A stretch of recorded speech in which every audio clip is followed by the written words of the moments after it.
बिस्मिल्लाहिर्रहमानिर्रहीम। अस्सलाम वालेकुम व्यूअर्स। तो कैसे हैं आप सब लोग? उम्मीद करती हूँ कि आप सब लोग बिल्कुल ठीक होंगे। ड्रामा सीरियल मेरा दिल मेरा दुश्मन की नेक्स्ट एपिसोड्स में क्या होने जा रहा है वो मैं आज आप लोगों को बताऊंगी। ड्रामा सीरियल मेरा दिल मेरे दुश्मन में आखिरकार ज़फ़र को मायरा के माजी के बारे में सब पता चल जाता है। वो गुस्से से आग बगोला हो जाते हैं और अपने कमरे में गन लेकर मायरा को के ऊपर जाकर ताड़ लेते हैं। खालिद आकर मायरा को छुड़वाते हैं। ज़फ़र मायरा को मारता पीटता है और उसके बाद शामिर को बुलवा कर उसके बारे में सब कुछ पूछता है।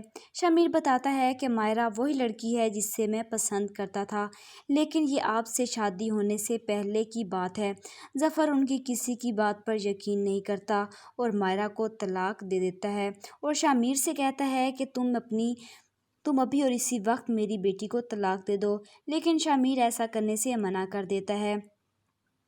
जब ज़फ़र ज़बरदस्ती करता है तो आयशा अपने बाप को रोक लेती है और कहती है कि मैं शामिर के साथ रहना चाहती हूँ। आगे आप लोग देखेंगे कि मायरा तलाक लेकर घर वापस आ जाती है। ज़फ़र ये सदमा बर्दाश्त नहीं कर पाता और वो मर जाता है।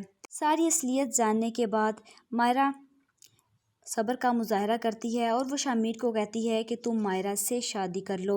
आयशा शामिर को इस बात के लिए राज़ी करती है और परवीन कहती है कि अगर मायरा से शादी करनी है तो तुम्हें ये घर छोड़ना पड़ेगा। लेकिन शामिर क्या करता है, वो मायरा की खुशी के लिए वो ये घर छोड़ देता है। एमन को भी अली छोड़ देता है और उसकी ज़िंदगी तबाह बर्बाद हो जाती है। तब जाकर परवीन को एहसास होता है कि मैंने मायरा के साथ जो किया उसकी सज़ा मेरी बेटी को मिल गई।